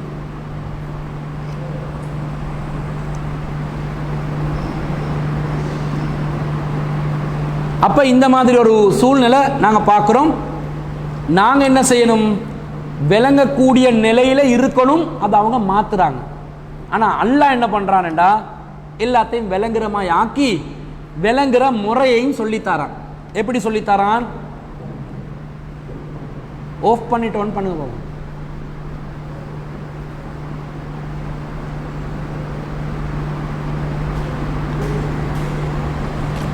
அப்ப அல்லாஹ் தஆலா என்ன செய்யறான், குர்ஆனை விளங்குறதுக்குரிய ஒரு வழிமுறையும் சொல்றார். விளங்கும் குர்ஆன் விளங்கினாலும் எல்லாருக்கும் விளங்கினாலும் விளங்குற முறை ஒன்று இருக்குது. அந்த முறை என்னன்றதை அல்லாஹ் சொல்றான். 16வது அத்தியாயத்தில் 44வது வசனம் அல்லாஹ் சொல்றான், வமா அர்சல்னா மின் கபலிக்க இல்லா ரிஜாலன், நபியை உங்களுக்கு முன்னாடி நாங்க தூதரா யார் அனுப்பினாலும் ஆண்களைத்தான் தூதரா அனுப்பியிருக்கிறோம். நூஹி இலைஹிம், அவங்களுக்கு வஹி கொடுத்திருக்கிறோம். ஃபஸ்அலு அஹ்ல திக்ரி இன் குன்தும் லா தஅலமூன், உங்களுக்கு தெரியாட்டி வேதக்காரர்களிடம் கேட்டுக்கொள்ளுங்கள். என்ற வேதக்காரர்களுக்கு தெரிந்த நபிமார்கள் வந்து போனது, ரசூலோட சமூகத்துக்கு தான் நபிமார்கள் யாரும் வரல. இப்ராஹிம் நபி தான் கடைசியா வந்தார், அதுக்கப்புறம் யாருமே வரல. அவங்களுக்கு நபியுடைய வருகை பத்தி தெரியா மக்காவாசிகளுக்கு. ஆனா மதீனால இருந்த மதீனாவாசிகள் யூதர்கள் கிறிஸ்தவர்களுக்கு மூசா வந்தார், மோசே வந்தார், தாவீது வந்தார், இயேசுநாதர் வந்தார், வேதம் கொடுக்கப்பட்டுச்சுன்ற நாலேஜ் இருக்குது. அல்லாஹ் சொல்றான், ஃபஸ்அலு அஹ்ல திக்ர், நீங்க வேதக்காரர்களிடம் கேளுங்கள். இன் குன்தும் லா தஅலமூன், உங்களுக்கு தெரியாட்டி. எப்படி நபிமார்கள் வந்தார்கள், பில் பையினாத்தி வஸ்ஸுபுரி, தெளிவான ஆதாரங்களுடன் ஒளி வீசும் ஏடுகளுடன் வேதங்களை எடுத்துக்கொண்டு வந்தார்கள். வஅன்ஸல்னா இலைக்க திக்ர லிதுபையின லின்னாஸ், நபியே நாங்க உங்களுக்கு திக்ரை அருளி இருக்கிறோம், வேதத்தை அருளி இருக்கிறோம். எதுக்கு தெரியுமா, இந்த ரெண்டு காரணம் வருது. லிதுபையின லின்னாசி, நீங்கள் இந்த வேதத்தை மக்களுக்கு விளக்க வேண்டும், நபி விளக்கணும் வேதத்தை. வல அல்ல மா நுஸ்ஸில இலைஹிம், அவர்களுக்கு அருளப்பட்டதை நீங்கள் விளக்க வேண்டும். வல அல்லஹும் யதஃபக்கரூன், அவர்களும் விளங்க வேண்டும். ரெண்டு மேட்டர் அல்லாஹ் சொல்றான். குர்ஆன் எப்படி விளங்குமா, அல்லாஹ் இறக்கின குர்ஆன் நபி விளங்கப்படுத்தணுமா. லிதுபையின லின்னாஸ், அல்லாஹ் விளங்குற குர்ஆன் என்று சொல்லிட்டான். ஆனாலும் நபி சிலதுகள் என்ன செய்யணுமாம், விளங்கப்படுத்தணும். ரெண்டாவது வல அல்லஹும் யதஃபக்கரூன், அவர்களும் விளங்குவதற்காக என்று அல்லாஹ் சொல்றான். இப்ப நபி குர்ஆனை விளங்கப்படுத்தணும் என்றது வருது ஃபர்ஸ்ட்டுக்கு. இந்த நபி குர்ஆனை விளங்க, இது இன்னொரு வசனத்திலேயும் அல்லாஹ் சொல்றான் 16:64ல, வமா அன்ஸல்னா அலைக்கல் கிதாப, நபி உங்களுக்கு நாங்க குர்ஆன வேதத்தை அருளி இருக்கிறோம். இல்லா லிதுபையின லஹுமுல்லதி இக்தலஃபு ஃபீஹி, அவர்கள் எதில் கருத்து வேறுபாடு கொண்டார்களோ அதை நீங்கள் விளங்கப்படுத்துறதுக்காக. கன்ட்ரடிக்ஷனாக இருப்பாங்க சில விஷயங்கள், மக்கள் புரியாதவர்களாக இருப்பாங்க. அந்த அவர்கள் என்றா யாரு, வேதக்காரர்கள். ஈசா அலைஹிஸ்ஸலாத்தை அல்லாஹ்வுடைய மகன் என்றாங்க, இன்னொரு இடத்துல அல்லாஹ்வுடைய அவதாரம் என்றாங்க, அல்லாஹ் என்றாங்க, இன்னொரு இடத்துல பரிசுத்த ஆவி என்றாங்க. ஈசா அலைஹிஸ்ஸலாம் மௌத்தாகினார் என்றாங்க, மீண்டும் உயிர் தெழுந்தார் என்றாங்க. பலவிதமான குழப்பங்கள் இருக்குது. அப்ப இந்த குழப்பங்கள் எல்லாம் நபி தான் என்ன செய்யணும், வந்து விளங்கப்படுத்தணும். இந்த விளங்கப்படுத்துறதுக்காகவும் அவங்களுக்கு வந்து இந்த உங்களுக்கு நாங்கள் இந்த வேதத்தை தந்திருக்கிறோம். வஹுதன், நேர்வழியாகவும், வரஹ்மத்தன், கருணையாகவும், லிகௌமி யுமினூன், நம்பிக்கை கொள்ளக்கூடிய சமூகத்துக்கு கருணையாகவும் நேர்வழியாகவும் இந்த வேதத்தை நாங்கள் தந்திருக்கிறோம் என்று அல்லாஹ் சொல்றான். இப்ப மக்களுக்கு குர்ஆனை நபி விளங்கப்படுத்தணும், முரண்பட்ட விஷயங்களை விளங்கப்படுத்தவும் வேண்டும், பொதுவா விளங்கப்படுத்தணும் என்றும் அல்லாஹ் சொல்றான். இந்த விளக்கம் என்றது என்ன? குர்ஆன்ல எத்தனை வசனம் இருக்குது? 6600 எத்தனை? 6400 6200 6236 வசனங்கள், 6236 வசனங்கள் நினைவு வச்சுக்கோங்க. 6262 36 வசனங்கள். இந்த குர்ஆன் வசனங்கள் எல்லாம் யார் இப்ப விளங்கப்படுத்தணும்? நபி விளங்கப்படுத்தணும் என்று வருது. குர்ஆன் வசனம் பொதுவா பார்த்தா அப்படித்தானே வருது. லித்துபய்யின லின்னாஸி மா நுஸ்ஸில இலைஹிம், மக்களுக்கு அருளப்பட்டதை நபியே நீங்க விளங்கப்படுத்தணும் என்றா, மக்களுக்கு அருளப்பட்ட 6236 வசனத்தையும் யார் விளங்கப்படுத்தணும்? ரசூலுல்லாஹ் விளங்கப்படுத்தணும் என்றா ஆகுது. இப்ப வாங்க, குர்ஆன்ல உள்ள 6236 வசனங்களுக்கும் நபி ஸல்லல்லாஹு அலைஹி வஸல்லம் அவர்களுடைய விளக்கம் இருக்கிறதா? குர்ஆன்ல இருக்கிற எல்லா வசனங்களுக்கும் குல் ஹுவல்லாஹு அஹத், இதுக்கு ரசூலுல்லாஹ் சொன்ன விளக்கம் என்ன? அல்லாஹு ஸமதுக்கு ரசூலுல்லாஹ் சொன்ன விளக்கம் என்ன? லம் யலித் வலம் யூலதுக்கு ரசூலுல்லாஹ் சொன்ன விளக்கம் என்ன? வலம் யகுல்லஹு குஃபுவன் அஹதுக்கு ரசூலுல்லாஹ் சொன்ன விளக்கம் என்ன? ஹதீஸ்ல வரணுமா இல்லையா? ரசூலுல்லாஹ் விளங்கப்படுத்தணும்னா என்ன அர்த்தம்? குர்ஆன் வசனத்தை கொண்டு விளங்கப்படுத்துறது இல்ல, ரசூலுல்லாஹ் ஹதீஸ்ல விளங்கப்படுத்தணும், நபி மொழிகள் மூலமாக விளங்கப்படுத்தணும். 6236 வசனங்களுக்கும் 6236 ஹதீஸ்கள் குர்ஆன் வசனத்துக்கு விளக்கமா வந்திருக்குதா? வந்திருக்குதான்னு கேட்கிறேன். இல்ல, வரலையே. வந்தா தெரிஞ்சுக்குமே. அல்ஹம்துலில்லாஹி ரப்பில் ஆலமீன், இதற்கு விளக்கமாக நபி ஸல்லல்லாஹு அலைஹி வஸல்லம் இதை சொன்னார்கள். வந்திருக்கணுமா இல்லையா? வந்திருக்கணும். குர்ஆன் வசனங்களுடைய எண்ணிக்கைக்கு ஈக்குவலான அதை விளங்கப்படுத்திய நபிகளாருடைய பொன்மொழிகள் வந்திருக்கணுமா இல்லையா? வந்திருக்கணும். அப்படி வரல. புகாரில 7500 சொச்சம் ஹதீஸ் இருக்குது. அந்த 7500 சொச்சம் ஹதீஸ்ல 6236 ஹதீஸ் குர்ஆனுக்கு விளக்கமா வந்திக்கணும். அப்படி வந்திக்குதா? வரல. அப்ப என்ன அர்த்தம்? நபி விளங்கப்படுத்தணும். முதல்ல அல்லாஹ் என்ன சொன்னா? குர்ஆன் எல்லாருக்கும் விளங்கும் என்றான், காஃபிருக்கும் விளங்கும் என்றான். இந்த வசனத்துல என்ன சொல்றான்? அவங்களும் விளங்கிக் கொள்ளணும், நபியும் விளங்கப்படுத்தணும் என்றான். இது முரண்பாடா? இல்ல, இதுல எந்த முரண்பாடும் இல்லை. குர்ஆன் அனைவருக்கும் விளங்கக்கூடியதாக இருக்கும். ஆனா சில விஷயங்களை நபி விளங்கப்படுத்தி ஆகணும். அந்த விளங்கப்படுத்தணும் என்று வர வசனம் இருக்குது, அது விளங்கும். ஆனா அதை எப்படி நடைமுறைப்படுத்தணும் என்றது நபி சொன்னா மட்டும்தான் விளங்கும். உதாரணம் விளங்குது அவங்களுக்கு? குர்ஆன்ல ஒரு வசனம், தொழுகையை நிலைநாட்டுங்கள். இப்போ சொல்லும் போது யோசிப்பீங்க, தொழுகையை நிலைநாட்டுங்கள் என்று வருது. இந்த கருத்து விளங்குதா இல்லையா அவங்களுக்கு? தொழுகையை நிலைநாட்டுங்கள் என்னது? பிரேயர் பண்ணணும். விளங்குதா? எப்ப பண்ணணும், எப்படி பண்ணணும், எந்த நேரத்தில் பண்ணக்கூடாது, என்னென்ன ஓதணும், எந்த நிலையில் என்னென்ன கட்டங்களை நாங்கள் செய்யணும், எது கட்டாயமானது, எது உபரியானது, இது உங்களுக்கு தெரியுமா? அந்த வசனத்தை பார்த்தா விளங்குமா? தொழுகையை நிலைநாட்ட சொல்லிட்டானல்ல, எப்ப எப்படி என்ன ஏது ஓதணும், இதை யாரு சொல்லணும்? நபி சொல்லணும். இப்ப புரிஞ்சிச்சா? ஆனா தொழுகையை நிலைநாட்டுங்கள் என்ற அந்த வார்த்தை விளங்குதா இல்லையா? அதான் அல்லாஹ் சொல்றான் எல்லாருக்கும் விளங்கும் என்றான். ஆனா எப்படி தொழணும் என்றது எல்லாருக்கும் விளங்குமா? அது யாரு சொல்லி கொடுக்கணும்? நபி. அவங்களுக்கு அருளப்பட்டதை நபியே லித்துபய்யின லின்னாஸ், நீங்க விளங்கப்படுத்துங்க. தொழுகையை நிலைநாட்டணும்.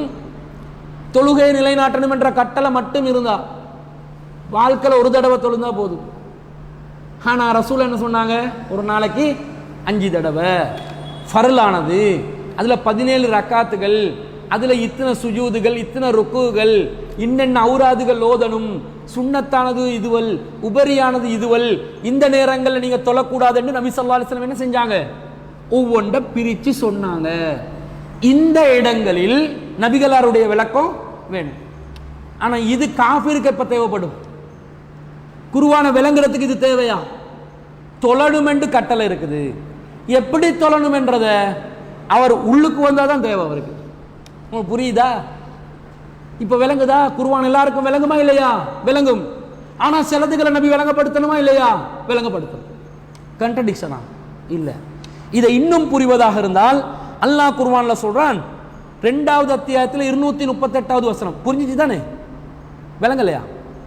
238வது வசனம், ஹாஃபிலு அலஸ் ஸலவாத்தி வஸ்ஸலாத்தில் உஸ்தா, தொழுகைகளை நிலைநாட்டுங்கள், நடுத்தொழுகையை நிலைநாட்டுங்கள். முஸ்லிமுக்கும் தெரியும் இப்ப தொழுகைகளை நிலைநாட்ட. நான் முஸ்லிம், எனக்கு தொழுகைகளை நிலைநாட்ட தெரியும், 5 நேரம் தொழுகைன்னு தெரியும். நடுத்தொழுகை எது? அல்லாஹ் சொல்றான், ஆஃபிலு அலஸ் ஸலவாத், தொழுகைகளை பாதுகாத்து செஞ்சு கொள்ளுங்க, பேணி கொள்ளுங்க. வஸ்ஸலாத்தில் உஸ்தா, நடுத்தொழுகையையும் என்ன செய்யுங்க, பேணிக் கொள்ளுங்கள் என்று அல்லாஹ் சொல்றான். நடுத்தொழுகைண்டா என்னது? இப்ப நாங்க சிந்திச்சு விளங்கலாம் என்று அல்லாஹ் சொல்றான் தானே. சிந்திச்சா விளங்குமா? விளங்கும், ஆனா தவறாகவும் வரலாம். தொழுகை குர்ஆன்ல 5 நேரம் தொழுகை சம்பந்தமா சொல்லப்பட்ட வசனம் இதுதான். குர்ஆன்ல 5 நேரம் தொழுகை இருக்குதான்னு ஒருத்தன் கேட்டா இந்த வசனத்தை தான் நீங்க ஆதாரமா காட்டணும். 2வது அத்தியாயத்துல 238வது வசனம். என்ன 5 நேரம் எப்படி வருது? தொழுகைகளை நிலைநாட்டுங்கள் என்று அல்லாஹ் சொல்றான். தொழுகைகளை நிலைநாட்டுங்கன்னு என்ன அர்த்தம்?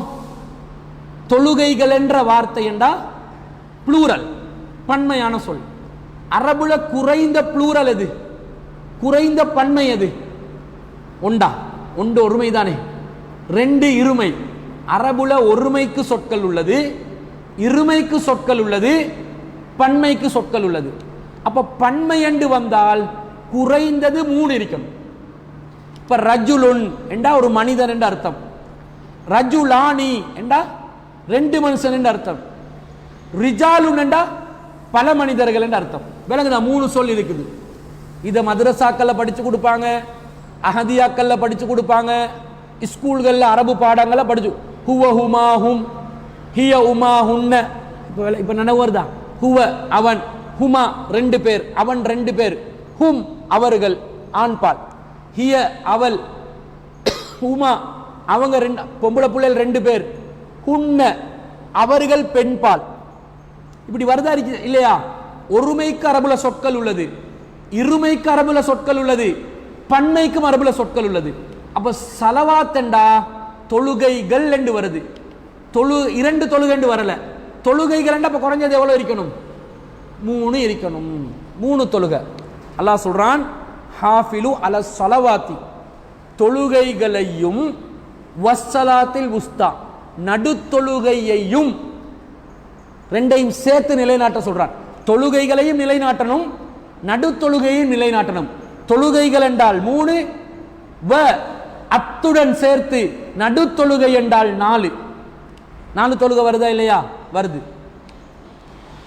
இப்ப 4 தொழுகையை பத்தி தானே குர்ஆன்ல வருது. எப்படி 5 தொழுகை நீங்கன்னு கேட்கலாம். 4 தொழுகையில எது நடுத்தொழுகை? 4ல நடுவை பார்க்கலுமா? 4ல நடு இருக்குதா? இல்ல. நடுவை காணாம 2ஆ பிரிச்சா நடு இல்லாம போயிட்டு. மிடில் இல்ல 4ல. மிடில் ஆகுறதுக்கு என்ன செய்யணும்? குறைஞ்சது 5 வரணுமா இல்லையா?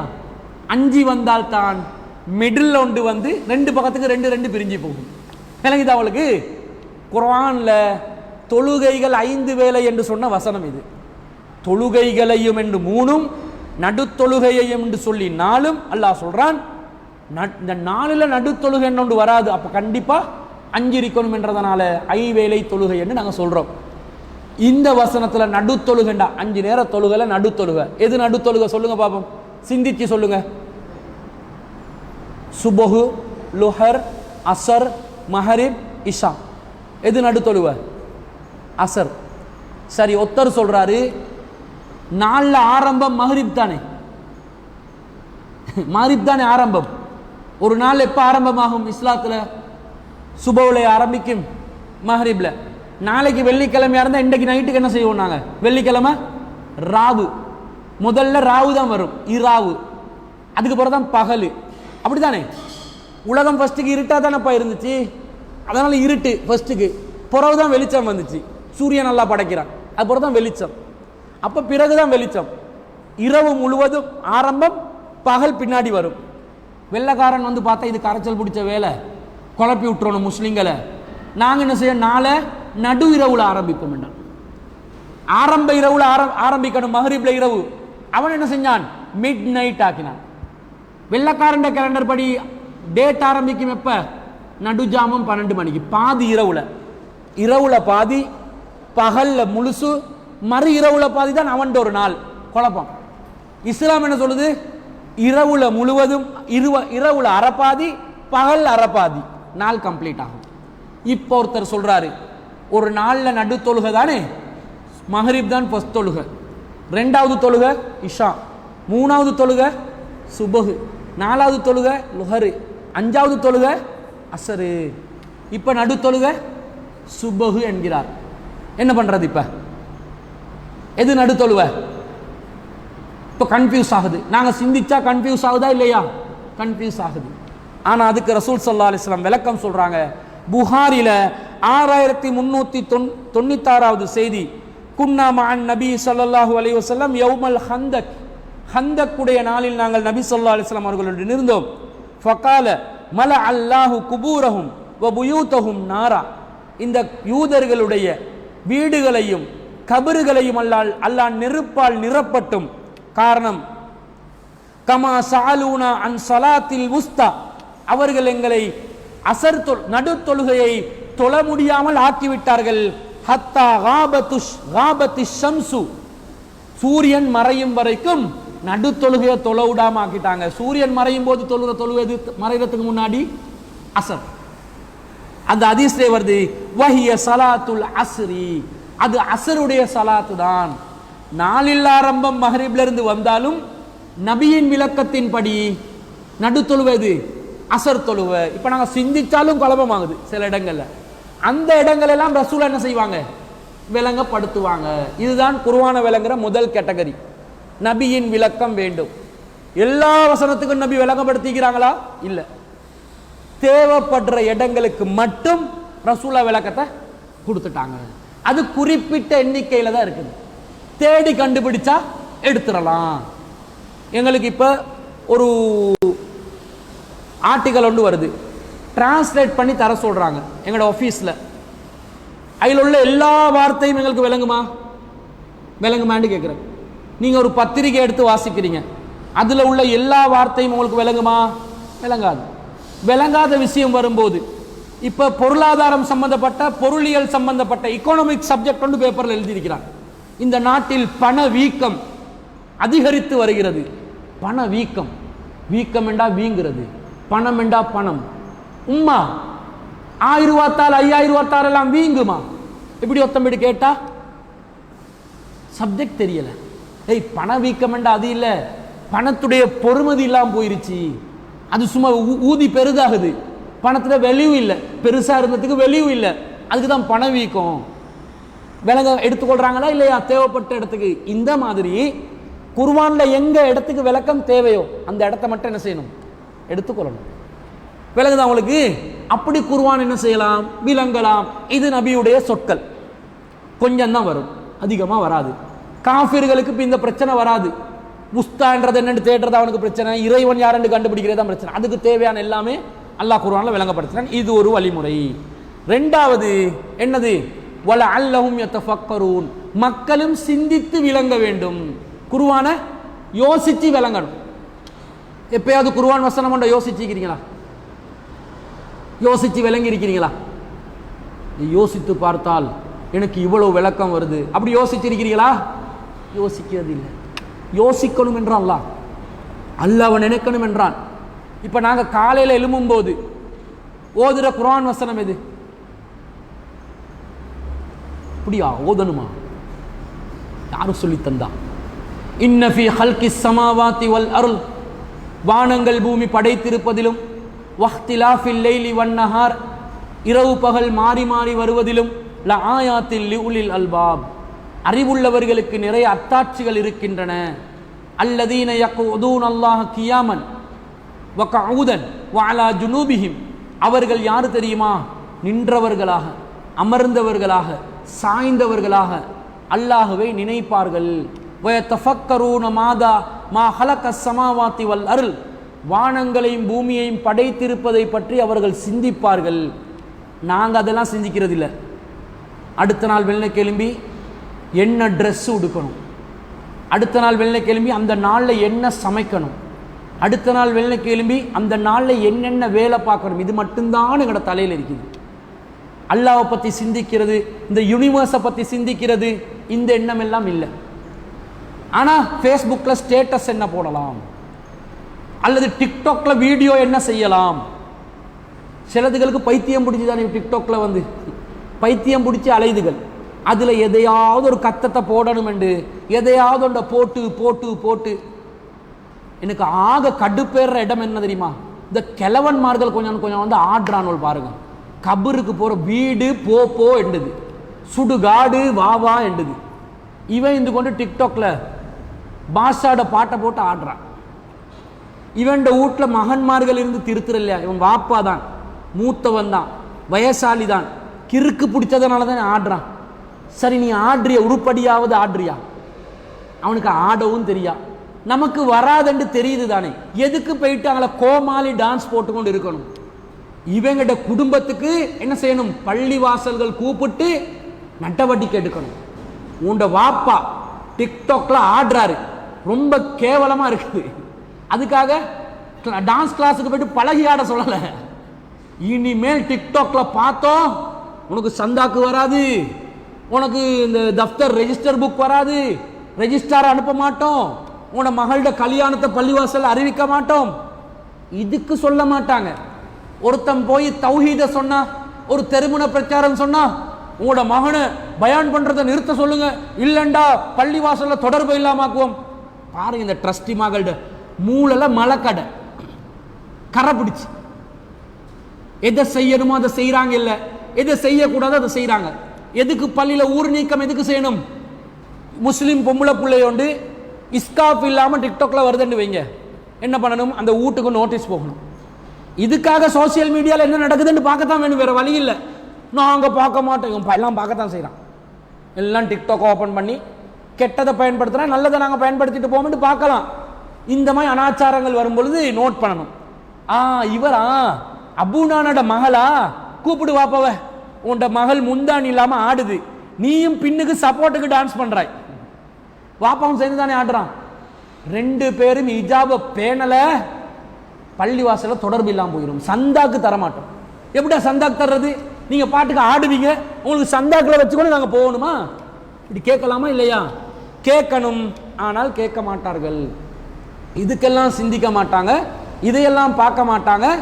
கண்ட பலாய் கன்றாவி மார்க்கத்துக்கு எதிராக வந்து மட்டும் என்ன செய்வாங்க, வந்து நிக்கிறத பார்க்கணும். ஆனா அல்லாஹ் குர்ஆன்ல என்ன சொல்றான், இந்த மாதிரி காலையில் எழுப்பினாலும் இவங்க சிந்திப்பாங்க, என்ன நடக்குது, இந்த பூமி எப்படி உருவாகிச்சு, சிந்திச்சு அவங்க சுப்ஹானக ரப்பனா மா ஹலக்த ஹாதா பாத்திலா, இறைவா இதனை பாத்திலாக படைக்கவில்லை, சுப்ஹானக நீ தூய்மையானவன், ஃபக்கினா அஸாபன்னார் நரக வேதனையிலிருந்து எங்களை பாதுகாத்திரண்டு அல்லாஹ் கிட்ட துஆ கேட்பாங்க. இது சூரத்து ஆல இம்ரான்ல 190வது வசனம் முதல் 200வது வசனம் வரைக்கும் ஒவ்வொரு நாளையும் எலும்பின உடனே நாங்கள் ஓத வேண்டிய துவா வசனங்கள், இதை ஒவ்வொருத்தரும் ஓதணும். இதுல வருது. இதுல அல்லாஹ் என்ன சொல்றான், சிந்திக்க சொல்றான். என்னத்தை சிந்திக்க சொல்றான்? உலகத்தில் இருக்கிற படைப்பினங்களை சிந்திக்க சொல்றான். ஏன் இன்னும் குர்ஆன் வசனங்கள் அல்லாஹ் சொல்றான், சூரத்துல் காசியால 87வது அத்தியாயத்தில் அல்லாஹ் சொல்றானா இல்லையா, அஃபலா யன்லுரூன இலல் இப்லி கைஃப குலிகத், எப்படி ஒட்டகம் படைக்கப்பட்டுள்ளது என்பது அவர்கள் சிந்திக்க மாட்டார்களா? வைலல் ஜிபாலி கைஃப நுசிபத், எவ்வாறு மலைகள் நட்டப்பட்டுள்ளது என்பதை அவர்கள் சிந்திக்க மாட்டார்களா? வைலஸ் ஸமாஇ கைஃப ருஃபியத், எவ்வாறு வானங்கள் உயர்த்தப்பட்டிருக்கிறது என்பதை அவர்கள் சிந்திக்க மாட்டார்களா? எப்படிடா வானம் மேல இருக்குது, ஏன் கீழே இடிஞ்சு விழல, எப்படி இந்த பூமி படைக்கப்பட்ட, எப்படி மலைகள் இருக்குது, மலைகளை குத்தி குத்தி எல்லாம் முளைகளாக இப்படி குத்தி வச்சிருக்கிறான், அது அசையாம நிக்குது, எப்படி இந்த ஒட்டகத்தெல்லாம் படைச்சான், அது வித்தியாசமான ஒரு பிராணியா இருக்குது. இதெல்லாம் சிந்திக்கணும். மைண்டை சிந்திச்சு சிந்திச்சு இந்த உலகத்தில் உள்ள படைப்பினங்களை பத்தி சிந்திச்சு அல்லாஹ்வை நாங்க என்ன செய்யணும், நெருங்கணும். ஓ அல்லாஹ்ட வல்லமை இது, அல்லாஹ் இவ்வளவு அத்தாட்சியை வச்சுக்கிறான், இவ்வளவு டெக்னாலஜியை வச்சிருக்கிறான், இவ்வளவு சயின்ஸை வச்சிருக்கிறான், சுபஹான் அல்லாஹ்னு வார்த்தை வரணும். இதை கிறிஸ்டியன்காரன் செய்யறான், oh my God praise to God என்றான், எல்லாத்தையும் கண்டுபிடிச்சு. ஆனா வெளியே சொல்ல மாட்டான்.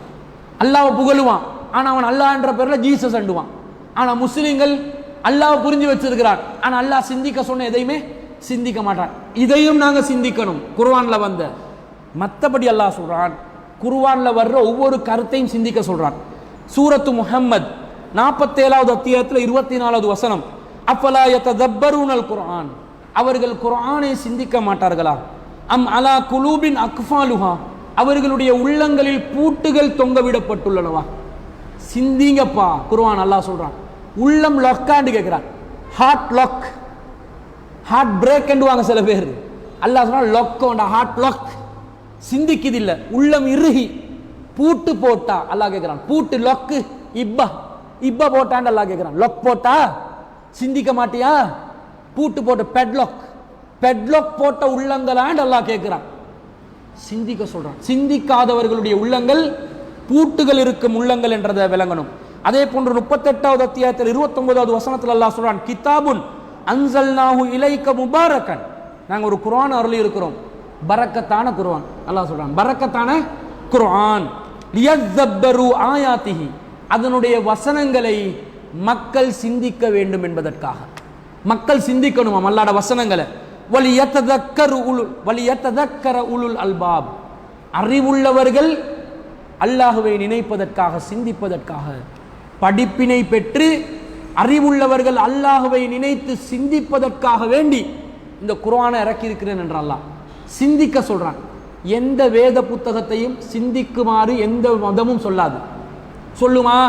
காரணம் தெரியா, வாசிச்சா சிந்திச்சா முடியாது, விளங்காது, அதனுடைய வார்த்தைகள் விளங்காது, அர்த்தம் புரியாது, தத்துவங்கள் விளங்காது. யாராவது இருந்து வியாக்கியானம் சொல்லணும், வியாக்கியானம் சொன்னா தான் புரியும் என்ற அளவுக்கு இருக்கும். ஆனா அல்லாஹ் சொல்றான் விளங்கு விளங்கு விளங்கு என்றான்.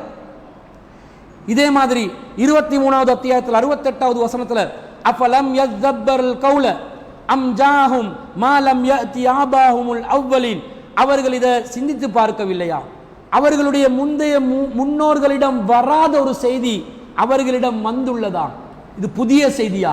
அல்லாஹ் ஒருவன் என்றது உங்களுக்கு புதிய செய்தியா? உங்களுக்கு முன்னோருக்கெல்லாம் இது வந்தது இல்லையா? எல்லாருக்கும் இந்த செய்தி வந்திருக்குது என்று அல்லாஹ் சொல்வதை நாங்கள் பார்க்கிறோம். அதே மாதிரி அல்லாஹ் 25வது அத்தியாயத்தில் 73வது வசனத்துல, வல்லதீன இதா துக்கிரு பி ஆயாத்தி ரப்பிஹிம், அல்லாஹ்ட வசனங்கள் ஓதி காண்பிக்கப்படும் பொழுது, சொல்லி கொடுக்கப்படும் போது மூமின்கள் எப்படி இருப்பார்களாம்? லம் யஹிரு அலைஹா சும்மன் வஹும் யானா, செவிடர்களாகவும் குருடர்களாகவும் மூமின்கள் இருக்க மாட்டார்கள் என்று அல்லாஹ் சொல்கிறார். அதே போன்று 17வது அத்தியாயத்தில் 41வது வசனத்துல, வலகது சர்ரஃப்னா ஃபீ ஆதல் குர்ஆனி லியذكரு, இந்த குர்ஆன்ல சிந்திப்பதற்கான அனைத்து விஷயங்களையும் நாங்கள் விளங்கப்படுத்தி இருக்கிறோம். வமா யஸீதுஹும் இல்லா நுஃபூரா, ஆனா அவர்கள் வெருண்டோடுவதை தான் அதிகமாக்கி கொண்டிருக்கிறார்கள், சிந்திக்காமல் இருக்கிறார்கள், வெருண்டோடுறாங்க. சிந்திக்க சொல்றான் அல்லாஹ்.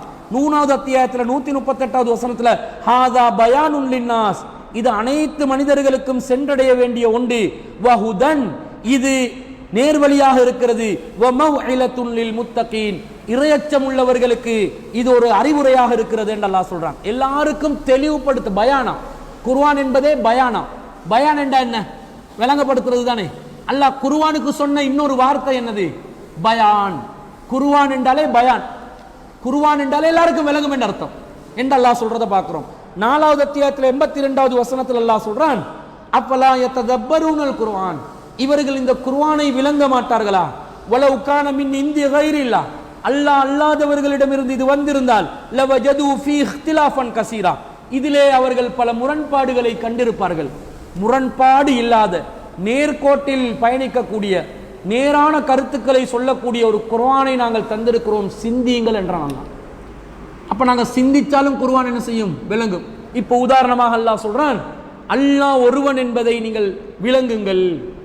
அல்லாஹ் ஒருவன், அல்லாஹ் ஒருவன் என்றா இந்த உலகத்துல பல பேர் கடவுளா இருந்தா என்ன நடக்கும்? சிந்திக்கணும். நாங்கள் பல பேர் கடவுளா இருந்தா அல்லாஹ் ஒருத்தன் தான் இருக்கிறான், அவன் தான் ரப்பு என்றான், நிர்வகிப்பவன், அவன் தான் பராமரிப்பவன், அவன் தான் ஆட்சியின் அதிபதி என்றான், முல்கு மாலிகி யௌமித்தீன், நியாய தீர்ப்புனதுல அவன் தான் அரசன் என்றான், அவன் கைவசத்தில் தான் ஆட்சி இருக்குது என்றான். இது 2 பேருக்கு கொடுத்தா சரி வருமா? நம்ம நாட்டில் ஜனாதிபதி அனுரையோட சேர்த்து இன்னொருத்தனை ஜனாதிபதி ஆக்கி விட்டா, ரணிலையும் ஜனாதிபதி ஆக்கி விடுவோம் என்று வைங்க, என்ன நடக்கும்? அன்ற கம்யூனிசம் பின்னுக்கு ஓட, ரணில் வந்து கேபிட்டலிசம் பின்னுக்கு ஓட, மனுஷரெல்லாம் எங்க போகணும்? மென்டலிசமுக்கு தான் போகணும். எல்லாம் பைத்தியக்கார ஹாஸ்பிட்டலுக்கு போயிட்டு இருக்க வேண்டி வரும். 2 ஜனாதிபதி இருந்தா, ஒரு பிரின்சிபல் ஒருத்தர் இருக்கிறார் ஒரு ஸ்கூலுக்கு, ஒரு அதிபர். வைஸ் பிரின்சிபலை போட்டாலே கரைச்சல். பார்த்தீங்களா, வைஸ் பிரின்சிபலுக்கும் சண்டை போகிறது தான் எப்பயுமே. உள்ளுக்குள்ள கோல்ட் வார் நடக்கும். அவக்கு இவ இழுப்பது. பிரின்சிபல் எப்பயுமே அவ வந்து கெத்தா வச்சு கொள்றதுக்கு பேசும்போதும் ஒரு விதமான உயர்ந்த ரகத்தோட தான். வயசு கிட்ட சரியா அட்வைஸ் எடுக்கிறதும் இல்லை. ஏண்டா வயசு தலையில வந்து நின்றும். அந்த பயம் வயசை வச்சாலே இந்த அளவுக்கு பயம் இருக்குது. அப்ப துணையா அல்லாஹ்க்கு துணையா யாரையாவது வச்சா அல்லாஹ்க்கு பயம்ன்றது இல்லை, நிர்வாகம் சரியா வராது. அல்லாஹ்க்கு ஒரு மகனை பெத்தெடுக்கிறது பெரிய வேலையா? அல்லாஹ் நாடினால் பெரிய விஷயம் இல்லை. ஆனா அல்லாஹ் சொல்றான், அல்லாஹ்க்கு மகன் இருந்தா என்ன நடக்கும்? இந்த பூமியோட சிஸ்டம் நிர்வாகம் எல்லாம் மாறும்.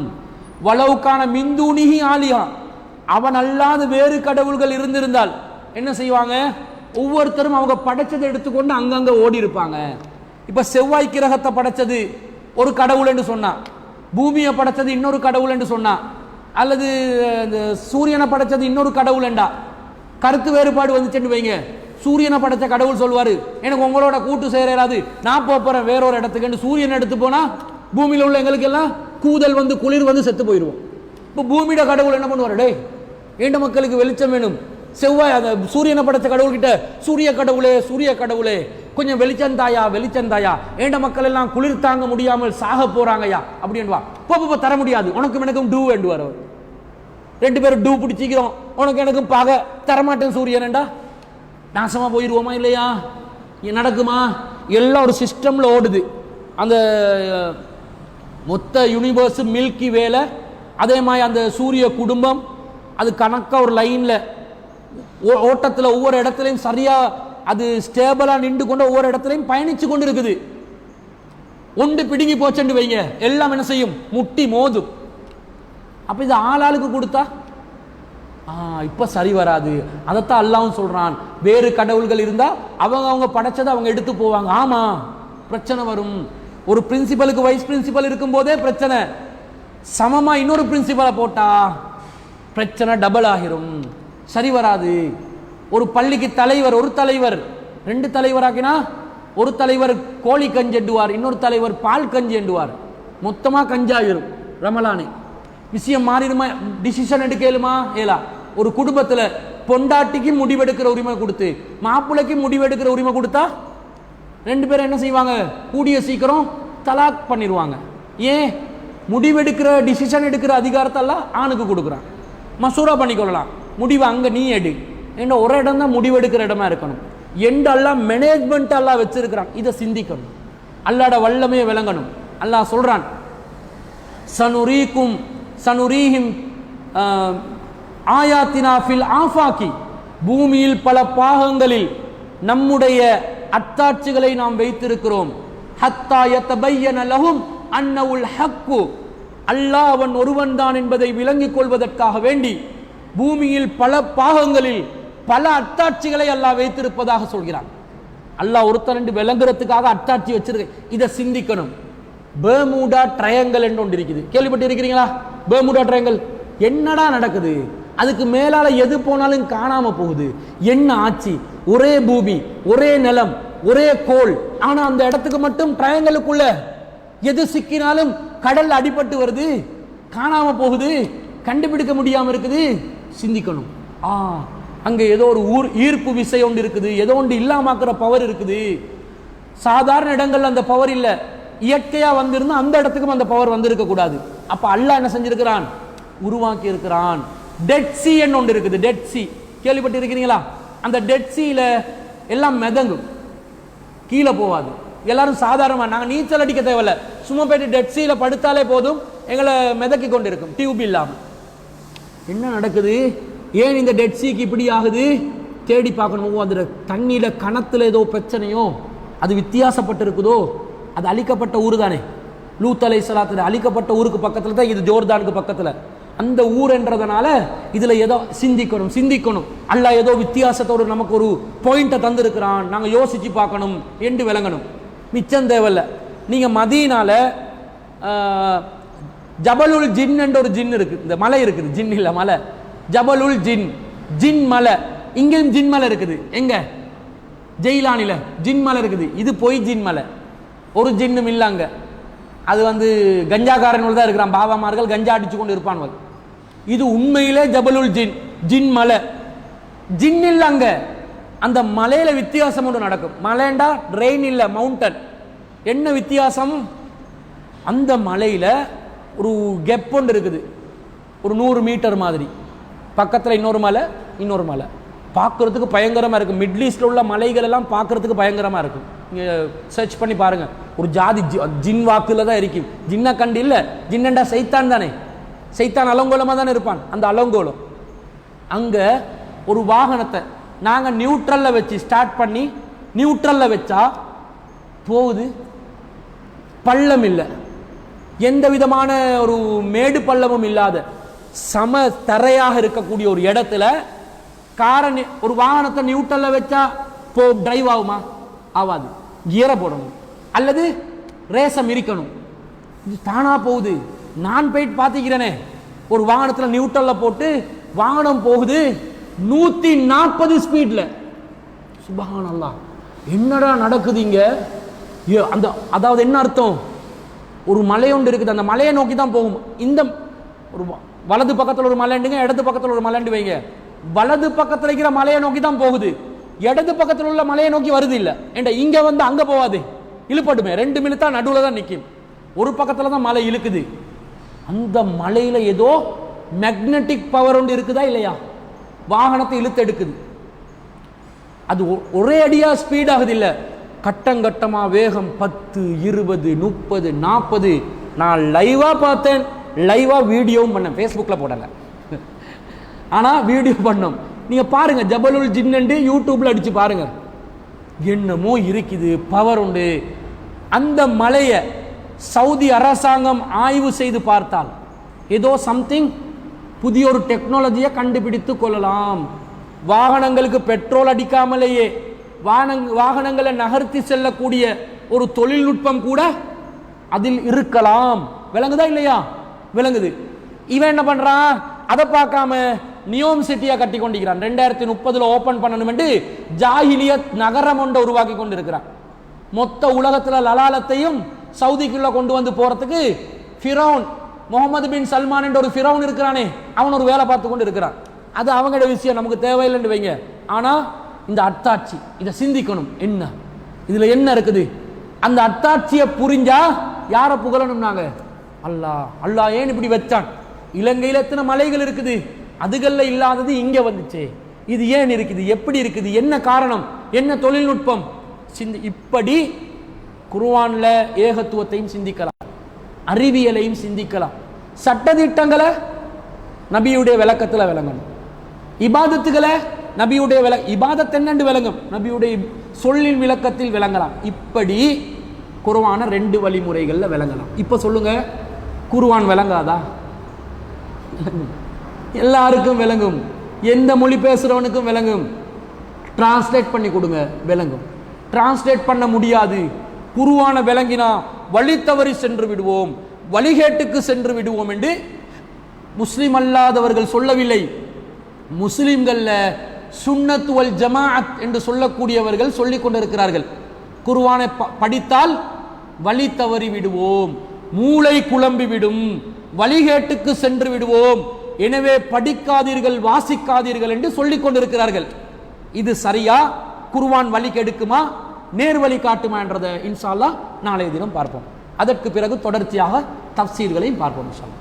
சுப்ஹானக அல்லாஹும்ம வ பிஹம்திக அஷ்ஹது அல்லா இலாஹா இல்லா அன்த அஸ்தக்ஃபிருக வ அத்தூபு இலைக்.